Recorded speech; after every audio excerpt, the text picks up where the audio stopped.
Erwin and I met each other a few years back, and were immediately drawn to one another's artistic styles, and also just became friends pretty quickly. Yeah. And we were searching around for different ideas that we could create an original show, and eventually both realized an interest in the autistic spectrum. Yes. And so we started doing research. Erwin's in New York, and I'm here in Atlanta, so we marshaled both states' resources from the Marcus Autism Center at Emory University to Mount Sinai Hospital and Columbia Presbyterian Hospital, the Rebecca School in New York, and just started reaching out to all sorts of people involved in the autistic community, from individuals on the spectrum, their parents, their siblings, to scientists, researchers, educators, everything. And that's how it started, by doing research, because we, of course, were not very scholared in autism. And we received several residencies, both in New York and Atlanta. It's kind of an amazing process this has been, because we're both quite busy in different cities. But we were able to get residencies at the New Victory Theatre in New York, at Abrams Art Center in New York, and at Seven Stages and Emory University in Atlanta. So as we did our research and began sculpting the framework of a show, we became very interested in attempting to show our audience, which would be a neurotypical audience or non-autistic audience, what it is like sensorially, psychologically to be on the spectrum. Right, because there's been quite a lot of buzz about autism in the last couple of years, and particularly also in the theater world. There's a lot of theaters and Broadway shows that now have sensory-friendly performances specifically for people on the spectrum, but there's not really a lot of work about them where they get represented themselves. And so that was something that we were very interested in, to give them a voice, so to speak, and to give people, neurotypical people, an insight into the inside of autism. A lot of this also was spurred by the Sandy Hook shootings, in which it was first reported that the shooter was autistic, and some of the reaction from individuals on social media and also from the media itself were wildly misrepresentative of what autism actually is. Mm-hmm. And so, especially with Georgia being so high nationally in terms of number of children born with autism, it's about 1 in 68 now, I felt that awareness had to be spread if people on the spectrum were to be integrated into our society. People needed to be made aware of what it was like so that they could take the step towards understanding and communication. Right, and because particularly when you look at the newer generations, more and more people know people that are on the spectrum. When we went to high school, it was not very known, and I definitely didn't know anybody at that time. And now so many people know somebody, and so many people are related to somebody. So actually it involves a lot of people, not just the people on the spectrum itself. One of the things we learned during our research was just how things have changed over the years in terms of understanding what the spectrum is, the different therapies, the different modes of education for people on the spectrum. That became something we were really interested in portraying in our show. So in the production, we show episodes from the life and dreams of a boy from birth through age 18. So you not only see his development personally and psychologically, you also see the development of his therapies, the development of awareness, the development of his mother and his peers' understanding of what's going on. So we really wanted to showcase how things are continually changing in the search for an understanding. Right. Yeah, so for the people that are more familiar with the spectrum, for example, ABA and DIR, that's how the spectrum, the research in the spectrum has been developing. And in the beginning, it was very much more behavioral focused and basically getting people on the spectrum to adjust to our society, to how we are, versus now looking much more into accepting them into our society, how they are. And I think that's a very important process. So, of course, one of the greatest challenges of the show is that if you've met one person on the spectrum, you've met one person on the spectrum. Everyone on the spectrum is on a different level in many different respects, from sensorial input to ability to withstand touch to whether their brain is bifurcated. So you really have many different experiences of autism, and so we were in Well, that's constructing. why it's a spectrum. We basically are all on the spectrum, really. We're just like certain people are just all the way there, and other people are not. Right. And there are aspects of autism that are in neurotypical people all the time. Completely. So we, in picking and choosing, what aspects and where on the spectrum our character was, we very much wanted to bring awareness to physical action like stemming, which can look to the uninformed like something violent, like someone who's very unhappy, when in a lot of cases it could be a response to happiness or just overload. It's a soothing movement, and so that's something we wanted to get across.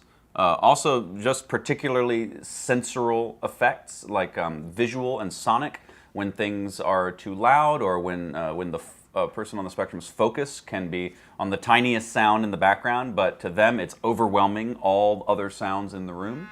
These are things that we wanted to put in the show. Right, and that again is just one person's experience, because certain people get an overload with light and sound, whereas others actually need more light and sound for stimulation. Oh. So, it's in that sense it's not possible to represent all the people or represent autism as a whole.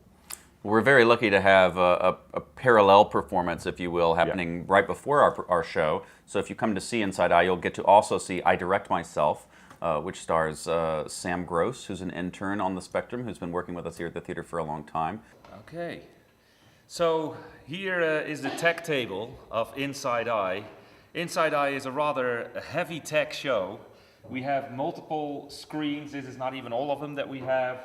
We have projection on the wall, we have videos, we have cell phones. So there's a lot going on in this show. And here we're using a system that is called Isadora, which is the video designer, actually, that's all creating all the videos and the design and the effects. These slides create an effect on the camera, on the live feed camera, so that we can actually show blurriness or colors or anything, basically, what's possible with that as well.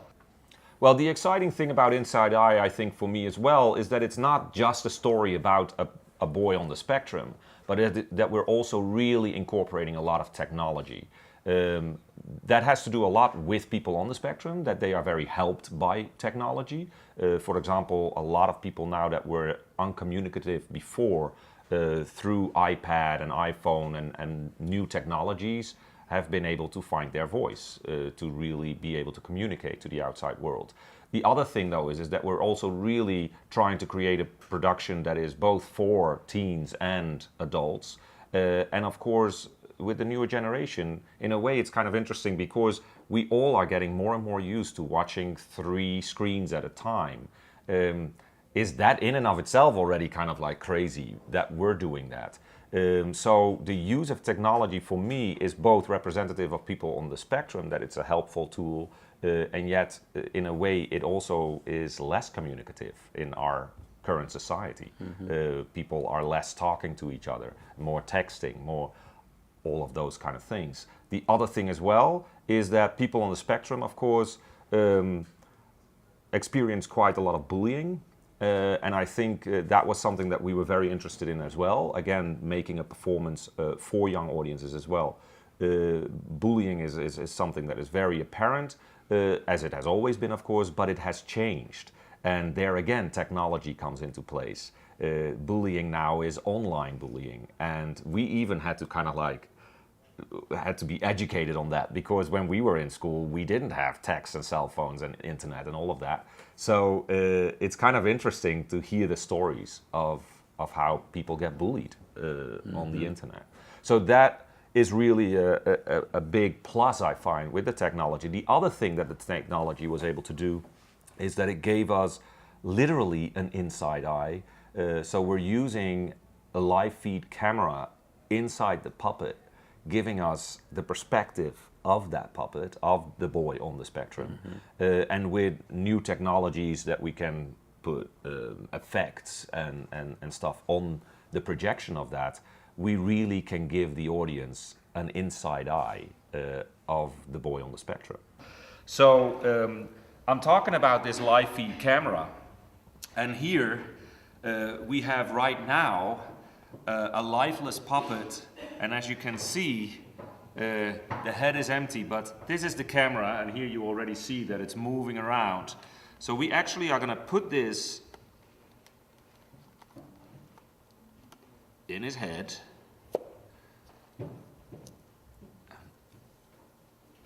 This is also happening during the show, so we're really showing all the technology. And here is our Ben.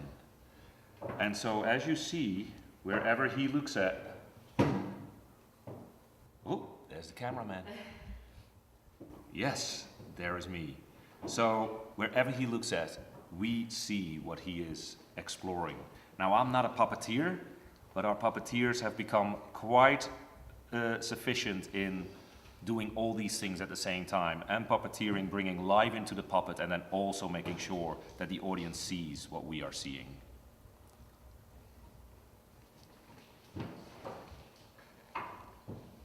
Inside eye. It's a real sensual experience, and we wrap all these ideas, all this technology together through the use of moving monitors that have different projections on them, projected surfaces, mobile projections, phones. The characters are constantly interacting with all this technology as well, and our main character actually uses his own phone to communicate by taking films that represent feelings and that he can use to either soothe himself or to show others how he's feeling through his films. So he's actually using the technology to help communicate, while we use technology to try to help other neurotypical people understand what's going on.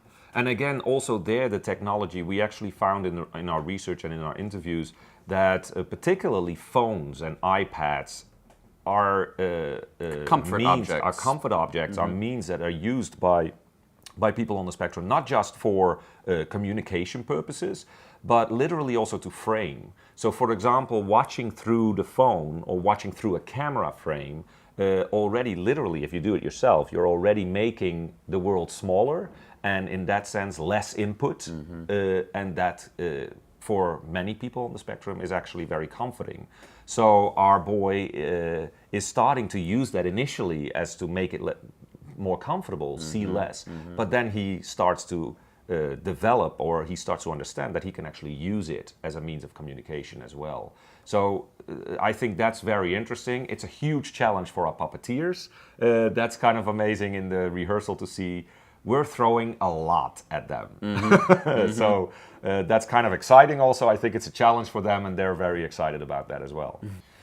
So so even though our performance, when we started to create our performance, was really, as we said before, was really more geared towards people, neurotypical people that aren't necessarily on the spectrum, we have found now already through our marketing and through the residencies that we've had, that particularly people that deal with the spectrum, either as researchers or parents or siblings, and of course people on the spectrum themselves, are very, very interested in our process. Again, it has to do with the fact that they feel they are being represented. They see, and now particularly with Sam also being involved, that does basically the performance in the beginning, that I direct myself. It's kind of amazing for these people on the spectrum to see somebody that they can relate to out there on the stage. So because of that, even though our performance is quite trying to achieve stimuli overload, which is not always that helpful for people on the spectrum, we did add several performances sensory friendly. Now, our performance will only get as sensory friendly as we can make it, because the video will be quite tough to make more sensory friendly. But of course, by keeping up the lights, by turning down the volume of sound, we have added several performances that are sensory friendly and specifically geared towards people on the spectrum.